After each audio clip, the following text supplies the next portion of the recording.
In 2 Corinthians chapter 3, do we begin again to commend ourselves? Or need we as some other epistles of commendation to you, or letters of commendation from you? You are our epistle, written in our hearts, known and read of all men. For as much as you are manifestly declared to be the epistle of Christ, ministered by us, written not with ink, but with the what? Spirit. Pay close attention. Go ahead, everybody, tell me. Written with what? Spirit of Elohim. The Spirit of the living God. Okay? So now what Paul does is he speaks about this letter. And this letter was written, okay, by the Spirit of God.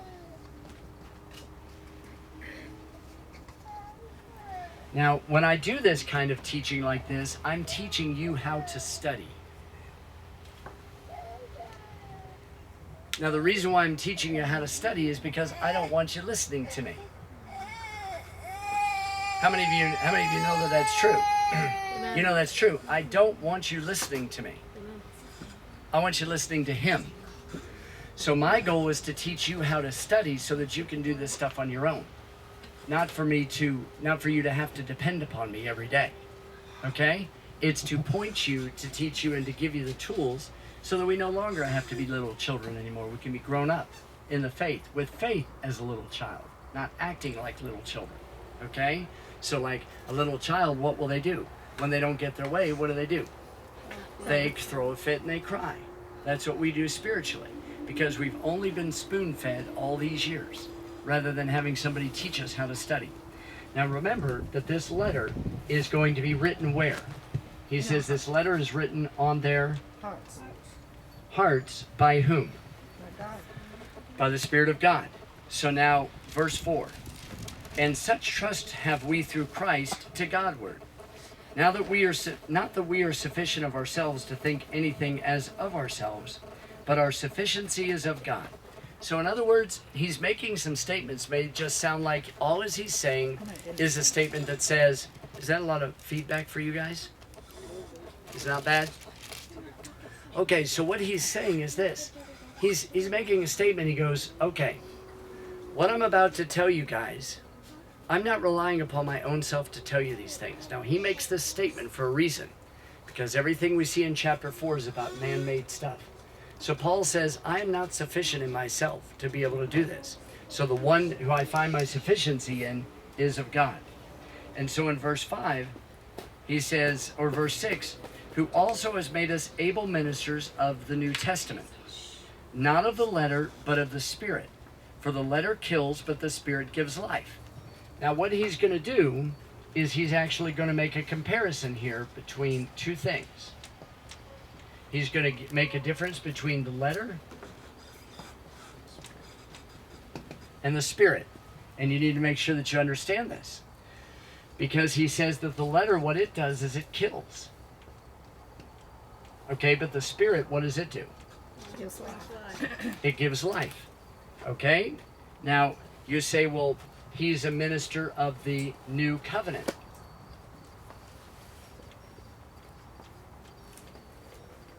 Okay? He's a minister of the new covenant. And he says, this is what God has called me to. Is to be a minister of this. And he says, I want to make clear the distinction that you understand that the letter kills, but the Spirit gives life.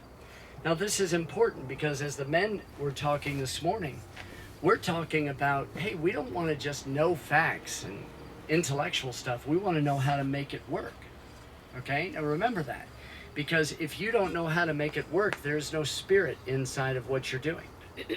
So now he says here in verse 7, but if the ministration of death, written and engraven in stones. Now, okay, so he says the ministration of death.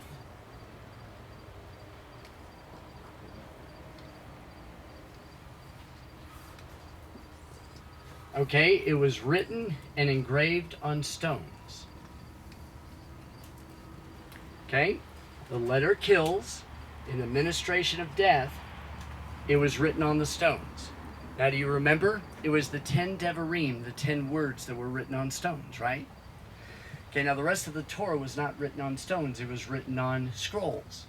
Moses didn't put it all on tables of stone. In fact, it's interesting because Moses didn't even write them. Who wrote it? And what did he write it with? His finger. And according to Matthew chapter 12, verse 28, does anybody know what the finger of God is? It's the Spirit of God. Now that's interesting, isn't it? Matthew 12, 28, and then in Luke chapter 11, verse 20, he identifies the finger of God and the Spirit of God as being the exact same thing. So what is it going to be that writes the Torah, God's law, his instructions on your heart? It's going to be the Spirit of God, which is going to be his finger. Instead of writing it on fleshly tables of stone, he's going to write it where? Or on tables of stone, he's going to write it on fleshly tables of the heart, right? Okay, so now we take a look. He says, but if the ministration of death written and engraven in stones was glorious, so let's make a note here. This is glorious. Which, can we agree, means it has power? Okay? Which, who knows what it means, but we know one thing, that it was glorious. So that the children of Israel could not steadfastly behold the face of Moses for the glory of his countenance, which glory was to be done away with. Okay, but you notice the word glory there is actually in italics. You notice that? In your Bible? It's not there. Which was to be done away with. I wonder what causes that glory that Moses came down to fade away. Wonder what it was. Okay, there has to be something, right? We don't know yet though, do we? Okay, so we just continue to keep reading. You just learn to ask questions as you go through the scriptures. So now we go, how shall not the ministration of the Spirit be rather glorious? So we have one called the ministration of death, and we have one called the ministration of the Spirit. Okay? And he tells us that this is glorious. So we've got some comparisons right here. The thing is that we don't have anything compared to here at this point in relationship to the stones. So now in verse 9, for if the ministration of condemnation be glory, much more does the ministration of righteousness exceed in glory. So now he calls this one the ministration of condemnation.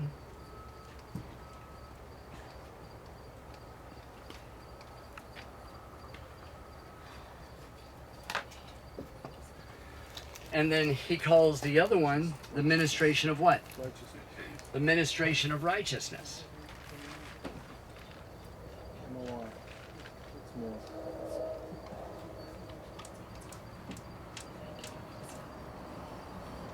Is that condemnation? Uh-huh. It's supposed to be condemnation, but I'm writing like chicken scratch.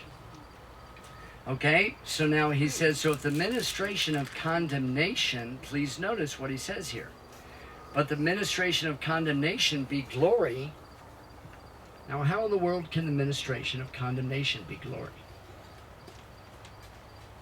That's interesting. Okay, then he says, then the ministration of righteousness exceeds in glory. So I'm going to put a plus sign and write the word glory. He says, verse 10, for even that which was made glorious had no glory in this respect, by reason of the glory that excels. So in other words, he's making a comparison. Even that which was made glorious had no glory. You say, what in the world is he talking about? Okay, that which was made glorious had no glory. But yet he told us that it was glorious and it had glory. So what is he saying? He's saying something here, because he says this letter kills the ministration of death. That which was written on stones is glorious. The ministration of condemnation is glory, but yet he says there is no glory in it. So how can there be no glory? So I'm going to make a note.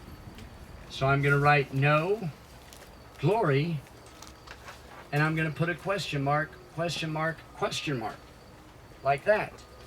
So now he says in verse, which one are we on now? 12. Okay. Okay. So, I need to say, and that which remains is glorious. So I'm just doing a side-by-side chart as he works his way down. Seeing then, and I love this, Paul says, seeing then that we have such hope, we use great plainness of speech. Well, I don't know about you, but this doesn't sound very plainness of speech to me. They had some different speech back then, didn't They had some different speech, Well, okay? it's boldness. And so he says, definitely with boldness.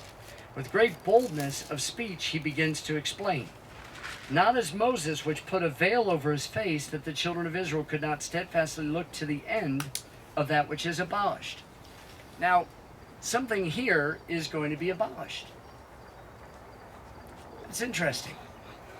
The question is, if over here we have the letter that kills, the ministration of death, the tables of stone, which were glorious, the ministration of condemnation, the glory that had no glory, and he said that this is going to be abolished.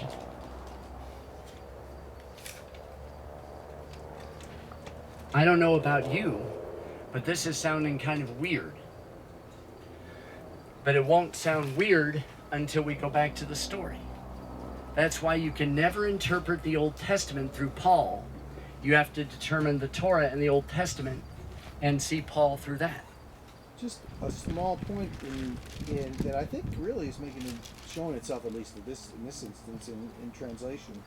Even in 7, where it says, because of the glory of his face fading as it was, and even here it says, therefore we have, and for if that which, in 11, for if that which fades away was with glory, much more that which remains is in glory. The idea of fading makes a lot more sense, ultimately. So I wonder what that means. Maybe we'll find out, huh? So now in verse 13, or verse 14, but their minds were blinded. Oh, now this is interesting. Their minds are blinded? Wait a minute, in 2 Corinthians chapter 4, their minds are blinded to the glorious gospel of Christ, that they might not be able to see the image of Christ in God. Which is what you and I were created in, remember? We were created in the image of God and made in his likeness. And when we're working together as one, and tonight, Scott, if I get an opportunity, I'm going to have fun with your term of human.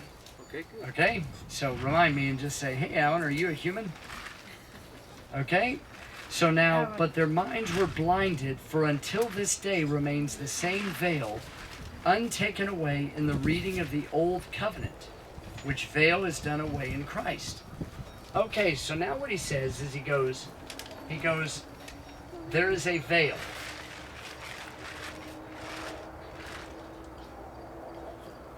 And this veil is done away with Christ. Behind the veil is the glory of God. So in Christ, with Christ, this veil is done away with so that individuals can see the glory of Christ. Okay?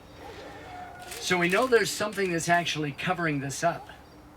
But even unto this day, when Moses is read, the veil is upon their heart. Where was Moses read? In the synagogue, Okay? on Shabbat. So where Moses is read,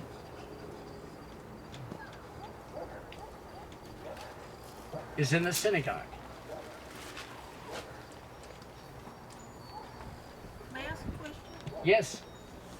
Is that talking about when the veil was, when he was crucified? Nope. It's not. Nope, not the same veil. But there's something else that ends up happening. Now, it could, as Jim was making the comment and you're asking the same question, could it be related to that? Yeah, it sure could. Do I think it's the same thing? That thing is coming. Now, the Lord is that Spirit. And where the Spirit of the Lord is, there is liberty. Okay, now this is going to be important. Okay, now he makes a comment. Did you say that Yeah, the missed 16? word was not given in stone just a minute ago? Did you? No, he's talking about the difference in the word that was written in stone. Yeah, I was talking about that which was written in stone, the 10 words, or what people call the 10 Commandments today. Okay, it was written in stone, it was written by the finger of God, which is the Spirit of God. Okay, so what I'm going to do is I'm going to put a note over here, because we have heard this statement that that which is written in stones is the letter which kills, which is the ministration of death, which is the ministry of condemnation, which doesn't have glory, which is to be abolished.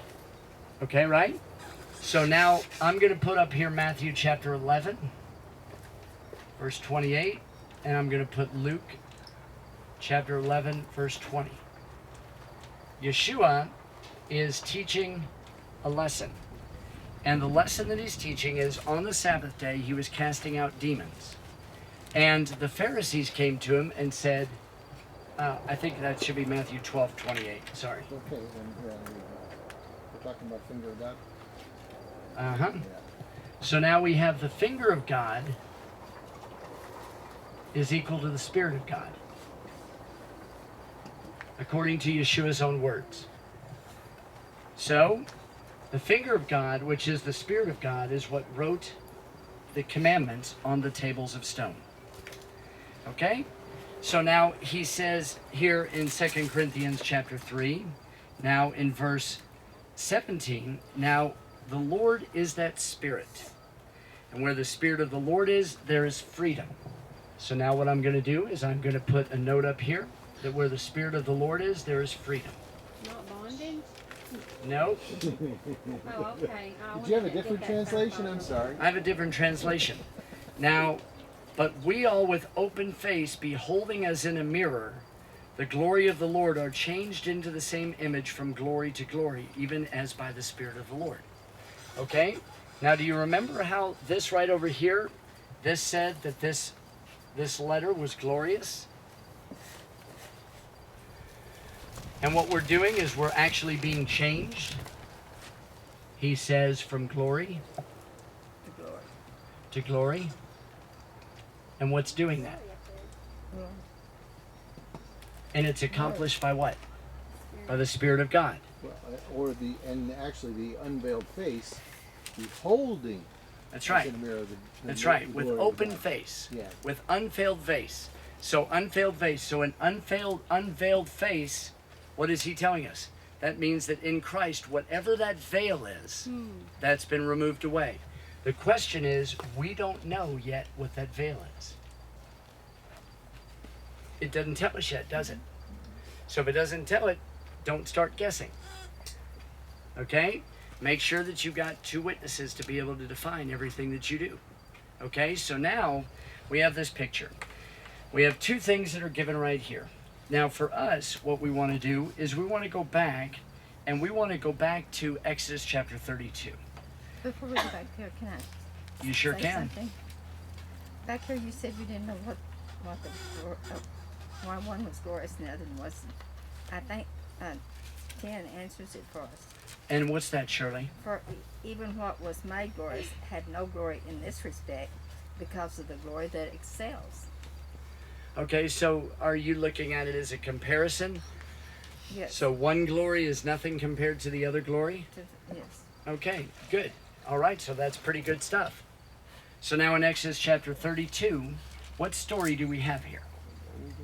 We have the story of the golden calf. What's just taken place? Moses has been up in the mountains, and what has he been doing? Praying and He's been receiving the two tables of stone, which were written by whom? By God, by his finger, by the Spirit, and where the Spirit of the Lord is, there is liberty. Okay? Now what are the people doing down at the bottom of the mountain? They chose to make their own They're God. cheating. They're becoming Cheater, they're pumpkin becoming ear. afraid. They're becoming living afraid. in fear. Yeah. They're creating their own form of worship, and they're doing their own type of thing in the flesh, not under the leadership of God. Okay? Is everybody in agreement with that? Okay, so now Moses comes down from the mountain. He's got two tables of stone. The two tables of stone that he has, because man is doing things the way he thinks things should be done. What does Moses do with the two tables of stone? He breaks the two tables of stone. He breaks apart the golden calf. He strews the golden calf in the water. He makes the people drink the water that has the gold flecks in it. Okay? And on that day, 3,000 die. Now, when he brought down the two tables of stone, then what did those 2 tables of stone do for those who were not living by the leadership of the Spirit of God? Witnessed against him. Condemned It them. witnessed against them and condemned them, and it brought death. Letter kills. Okay? See, when you just live your life according to rules, there's no life in that. There's no spirit in that. There's no understanding. And the only thing that it can do is condemn you. And that's what they did. They had just come into covenant relationship with Yahweh Elohim. They said, honey, whatever you say, I will do. And consequently, they made up their own rules. They created their own altar. They created their own feast days. They started doing everything of their own. And they weren't being led by God. And so when you're not being led by God, the only thing that the commandments can do, or the 2 tables of stone, is to condemn you. That's it. But they were still written by the what? By the finger of God. Okay? So now look over here. The letter kills, the ministration of death, the 2 stones. It was glorious. Was God glorified on this day?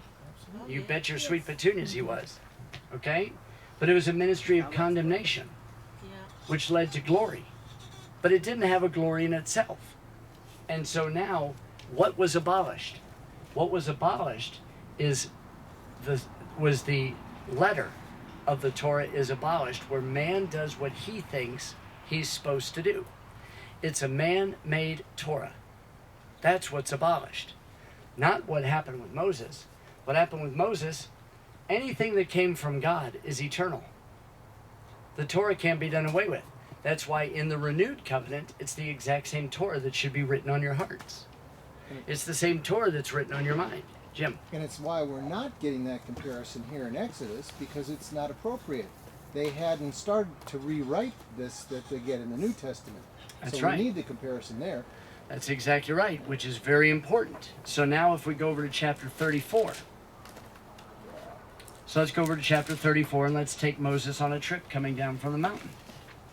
And let's find out, and then we're quickly going to find out what the veil is, and then all of a sudden chapter 3, 4, and 5, and actually all of 2 Corinthians are going to make sense. As Moses is coming down, chapter 34, let's begin here in verse 27. 34:27. And the Lord said unto Moses, write these words, for after the tenor of these words I have made a covenant with you and with Israel. And he was there with the Lord 40 days and 40 nights. He did neither eat bread nor drink water, and he wrote upon the tables of the word, the covenant, the 10 Devarim.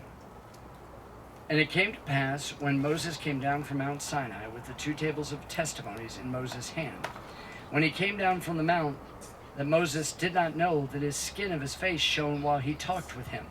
So while God was talking with him, revealing to him the covenant, the 10 words, everything that he put upon the tables of stone, the second set of stones, Moses didn't know, okay, that his face did shone. And when Aaron and all the children of Israel did what? They beheld him, they saw Moses. Behold, the skin of his face shone, and they were afraid to come near to him. And Moses called unto them, and Aaron, all the rulers of the congregation, returned to him. And what did Moses do? Moses talked with them. And afterward, pay close attention, all the children of Israel came near, and he gave them the commandment, all that the Lord had spoken with him in Mount Sinai, until Moses had done speaking with them. Then he put a veil on his face. I'm sorry, Alan, but I don't know where you're reading. Okay, now I'm in verse 33. Now verse 34. Exodus 34. Exodus 34. Exodus. But when Moses went in before the Lord to speak with him, what did he do? He took the veil off, okay, until he came out, and he spoke unto the children of Israel that which was commanded. And the children of Israel saw the face of Moses, that the skin of Moses' face shone. And Moses put the veil upon his face again until he went in to speak with him. So here's the picture. The picture is that when Moses came down from the mountain, the first thing that happens is the people are scared to death because his face is shining like glory. Why is it shining like glory?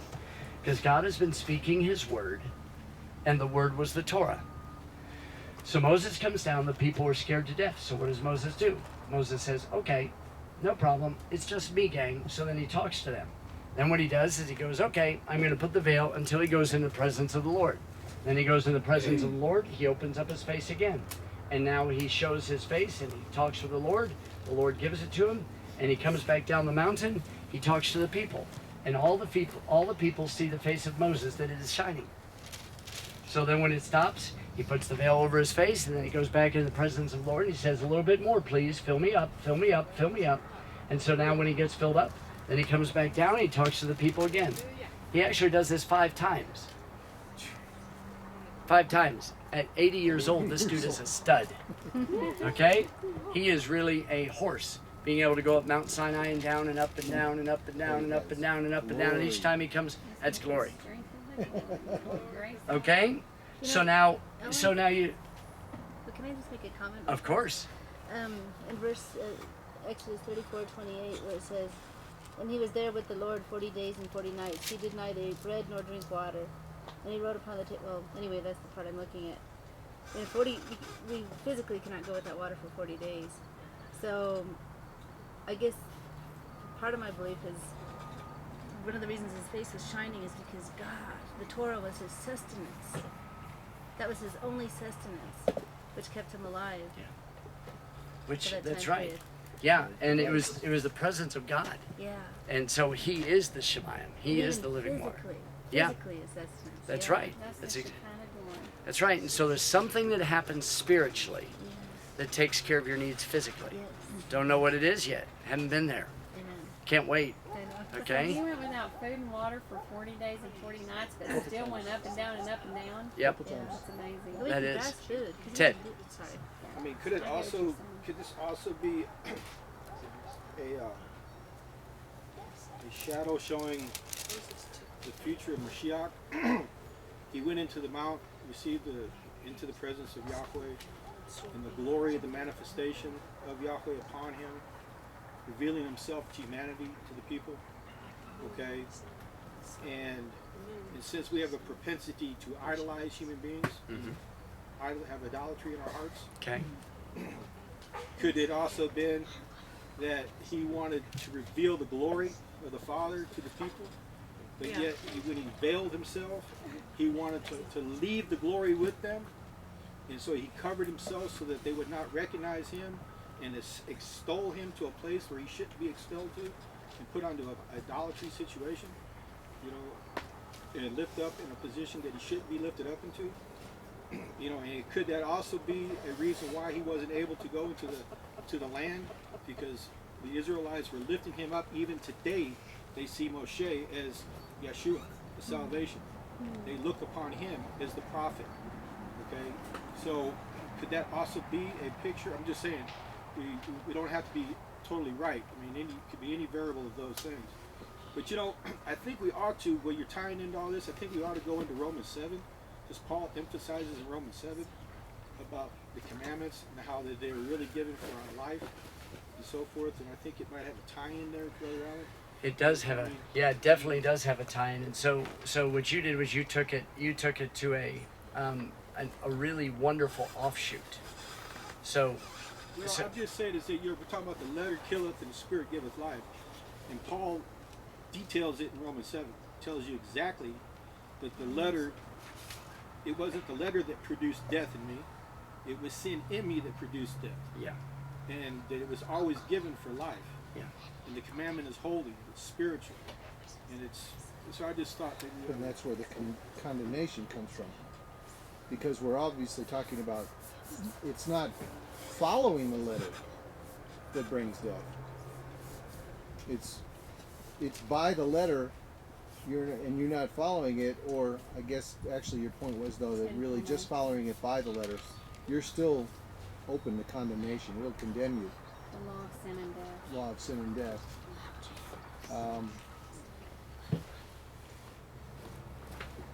Well, what I'm basically saying is that, like Paul says, sin take an opportunity through the Torah, through the law, the letter. For I knew not covet, what covet meant unless the commandment told me not to covet. Mm-hmm. Right. And that was an awakening, and then I recognized the sin in me, which produced death. It wasn't Torah that produced